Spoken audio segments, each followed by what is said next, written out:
The Dead by Daylight Killer, the Texas Chainsaw Massacre. You guys have been asking me what I think about this game. I have like 80 hours played in it. It's been out for a week now. I have just been no-lifing it hardcore, and I am loving my time with it. But there's a few things I want to get off my chest and just let you guys know what I think about the game, because I've been getting asked all day, every day on my stream. So the main question I always see online, social media, and on my stream is it going to kill Dead by Daylight? Or is it as good as Dead by Daylight? Which is a far better question. So no, the odds of a new asymmetrical game killing Dead by Daylight are like 1% chance. Project Resistance, Predator, Friday the 13th, Evil Dead, they all have something in common. They have like 1/10 of the content, like 1/16 of the content of Dead by Daylight.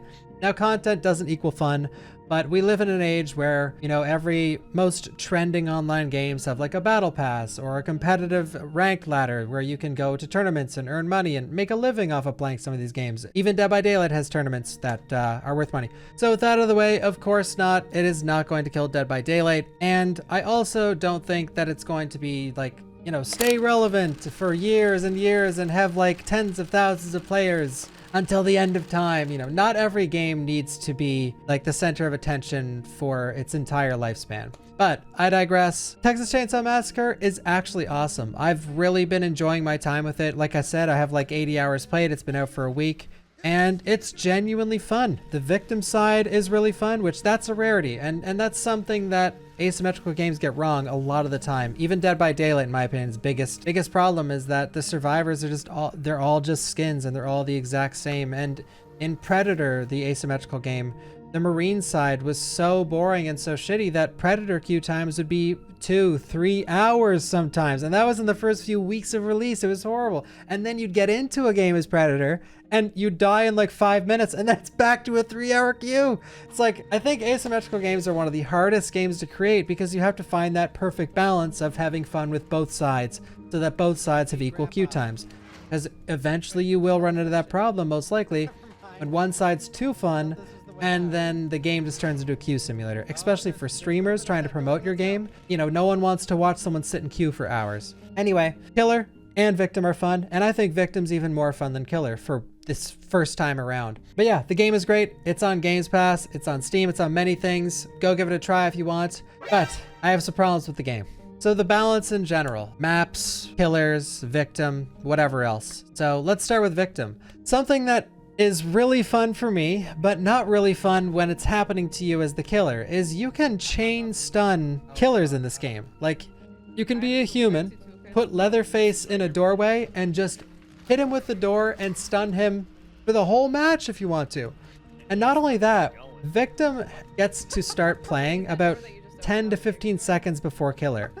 And what I do a lot of the time when I'm trying to win or just trolling or whatever else is I will rush to where Leatherface spawns. I will get there, I'll pick up a defense item off the ground, which usually they spawn right beside him, and I'll just put him in a stun chain. First you tackle him, and then he can't start his chainsaw, and then once he revs it the first time trying to start it, you stab him. And then as he's getting stunned again, you go and grab another item, and you stab him again before he can turn his chainsaw on. So things like that are not fun, and things like that need to be fixed. And, you know, I am admitting I'm doing it all the time, but do it while it's in the game. I find it fun. Yeah, it sucks to be on the other side, but hey, it is what it is. I'm a streamer. It's fun to watch, you know. But those things need to be changed, obviously, because it's just, in no video game should you be able to permanently stun another person online. Like, that's why most games have like diminishing returns and just a light cap on stuns and immobilizes and things like that. Like 5 seconds is usually the rule. And in this game, you can stun killers, like the tooltip says 17 seconds. That is brutal. Anyway, I don't want to go too far down that road. That's imbalance. That needs changing. And in general, when it comes to victims starting before the killer, you have enough time as victim when the game starts to almost win the game right then and there. If you play as a character named Connie, she has a skill that she can lockpick instantly. So what you do is you start as Connie, and if you start right beside a toolkit, you can loot that toolkit really quick, then run to a door, use your power, open the door, and you can run to the fuse box and put in the fuse before anyone has a chance to do anything. Like, the killers are just starting the game, and you can win in like 90 seconds or even faster possibly. And that just isn't right. And yes, I do that too. I abuse it, or it's not even like, it's just playing the game really, but you're playing the game as fast as possible. But it's something that needs to be changed. There's a problem. For those who haven't played the game before, there's many ways to escape. There's usually 4 options per map. One of those options is escape with the fuse. And the fuse is in every map. It is the easiest way to escape as victim. There is another way that you can escape using a pressure valve and opening up a pressure gate. And see, with that, you start the pressure valve and you have to wait for it to activate, and while it's activating, the killer can stop it. That is balanced, and I think that's fine. And for some reason with the fuse, you just put the fuse in, the door opens for you, and the killers can't do anything about it. You rush the door and you're done. I have had matches that are like literally under 2 minutes where I just sprint to the fuse, put it in, then leave the match. And like, that's crazy. A match being like 2 minutes long, when I think the game is made around doing like 10-minute matches or 20-minute matches. But for right now, you can just rush through if you're fast enough and if your teammates are competent enough, and if the killers aren't like cracked out of their mind, you know. And one last thing about Survivor is that stealth off the start of the game, which ties into my last point, it's so useless. Like, a part of the game is making sure you stealth in the first few minutes so you don't wake up Grandpa and let the other killers come down in the basement and start trying to kill you with Leatherface. But the issue is, it's pointless to stealth. Like, waking up Grandpa is a good strat because you just rush and beat the game. Anyway, that stuff needs changing, but we'll leave it to the balance team, but it is what it is. I do think this game is generally victim-sided. I think at its highest level, it might be killer-sided. Like, if everyone is playing like out of their mind, I could see killers being dominant, but in your normal solo queue match, just, you know, playing on Games Pass or playing your computer just by yourself at like level 20 or just starting out, it's victim-sided. So for those who haven't played the game, for the victims, I think there's 5 victims and they all have their own power. So one can tackle the enemy, one can see auras, one can sprint for a long time, one can take reduced damage, and one, Connie, can unlock doors instantly.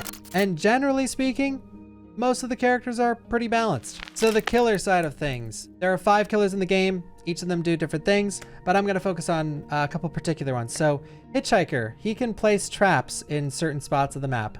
This sucks. If he places a trap on the top of a ladder or at the end of a crawl space, there's an exploit right now where, I'm sorry to like, everyone knows this by now, so I don't really feel bad for like saying it online because it's sort of an open thing. If a survivor gets trapped in it, they can no longer do anything. You are just completely bugged out. You can't crawl anymore. You can't shimmy anymore. Like, you're basically just screwed. Like, if you happen to walk in one of those traps, it's over. So that's a horrible exploit. It needs to be fixed ASAP. It feels terrible when it happens, and it just makes the game feel bad, and it sucks that it's in there. But hopefully these tiny things get fixed as time goes on, which I hope is like in a couple days, because that's important to fix. Another thing, Johnny is another killer in the game. So his power is being able to sniff out other survivors. He could see their footprints on the floor, but when you compare him to the other killers and even survivors, like, generally speaking, I think all of the killers and all of the survivors are pretty well balanced, surprisingly. Like, I don't think there's like a best by far killer or survivor. Connie probably, who can instantly unlock things, but besides her, I think everyone is like, feels really good. But if I were to pick someone that was underpowered, it would be Johnny. He hits really hard, but his power doesn't really do much. Like, it's almost a detriment to him because he will find your footprints and they appear slowly and then you have to follow them. And the game tells you as the survivor if he found your footprints. So you could just pretend to go one way and then go the other, and you'll just waste his time. He just feels a bit bad right now. And one other thing about Killer is that Grandpa, you level your Grandpa as the game goes on, and he becomes stronger and stronger and stronger. And it enables you to spot enemies from further away and spot enemies in general. He's basically like an aura reading asset to the team. And he just feels sort of bad right now. It levels slowly, and there's this one survivor perk in the game that if you take it and you stab Grandpa, it completely de-levels him back to 0. It feels terrible. Like, you can spend the whole game as Killer leveling Grandpa, and they use that one perk and he's done. He's completely finished. It feels terrible. But yeah, I think for the most part, everything feels great on Killer's side, except when the survivors are rushing. If victims are rushing, like I talked about before, then the best strategy to do as Killer is find where they're rushing from, and every killer goes down to the basement.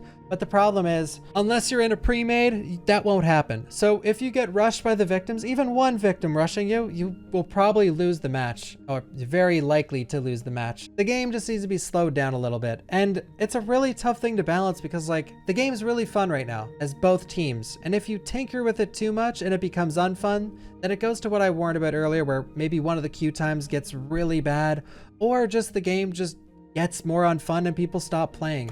You don't want either of those things to happen, so it'll be a very fine balance to tinker these things out and just make it so it doesn't ruin the game, essentially, I guess. So last thing on balance, there are 3 maps in the game: the gas station, the house, and the slaughterhouse. And all 3 maps, I think, have 3 variations: day, afternoon, and nighttime, which I think is awesome. The maps feel super varied, and I love all 3 of them. I think they're great. But there's one problem map. I mean, there's 2 problems. One is, like I mentioned before, the fuse is just broken on every map. And on top of that, the fuse box, the valve, and many other things spawn randomly. So it's complete RNG where they spawn, but it's set locations. It just depends on which location is chosen. But if you get the best RNG in some maps for the fuse, it's over. Like, you can come up the stairs as survivor, fuse is right there, fuse box is right beside it, boom, bam, you're out of there. So that needs to be fixed. They need to fix that up a little more and make it far less easier for victims to just instantly do that. But we already talked about that a little. The important part is, in the gas station, there is one exit that's covered by 2 doors. Then there's a generator that is blocking another locked door. Or there's a singular locked door that leads to the highway that you can escape from. That is super unbalanced. That door is just so much, it's like the easiest escape in the game other than the fuse. And it just feels like a general imbalance of the map. Like, they need to do something like add an extra lock to that door or the one before it or something else, because it feels like an oversight, honestly. When I first found it, I was looking at the door and I'm like, I was in disbelief. I'm like, you can't just go right through here, can you guys? Like, talking to chat. And sure enough, you can. And it's just, and every time I play Connie, I just rush that exit and it's almost a free win unless it's heavily guarded by the cook. And that is a rarity, honestly. But yeah, I do like the maps. I do like the map balance overall. So that's my thoughts on the game, guys. I think it's really fun overall. It needs some tinkering in terms of the pacing of the matches and the RNG of where things spawn. But all the survivors feel great. The perks feel better than Dead by Daylight, and there's like 1/10 of the perk choices, and I like most of them. There are some that are overpowered. Like there's one that gives you 3 stamina bars extra, and that's like blatantly broken. And the more matches you do, like every day I log on, and every new day you see more and more people running that same perk. And I think when it gets to that point, it's a little bit of a problem. Like, I don't think some perks should be blatantly overpowered, because in Dead by Daylight, if you guys haven't played it, there was a perk called Dead Hard. That was the meta for years. It took them years to nerf it, and that felt horrible. So they really don't want to go down that road where it's just one perk, because that takes the fun out of the game. When one thing is the best in any game, it sucks. Like, you know, it makes the game feel boring. But yeah, guys, I hope you give it a try. I'm really loving it right now. Play it while it's popular. It's super popular right now. There's a ton of people playing it. It has a really high average on Steam charts at the moment. So get some friends together. If you don't have the money, it's on Games Pass, and Games Pass on PC as well. So if you don't have an Xbox and you do have a PC, but try it out. I think even if you hate Dead by Daylight, I think you might enjoy this game, because it's a bit of a fresh take on the whole asymmetrical genre. I know myself, I'm a little biased because I love all the asymmetrical games, but I really truly believe this one is more similar to Friday the 13th, where it's like just dumb fun and really easy to enjoy with your friends. Anyway, if you'd like to subscribe, peck that sub button, and thank you for watching, guys. I will see you in the comments.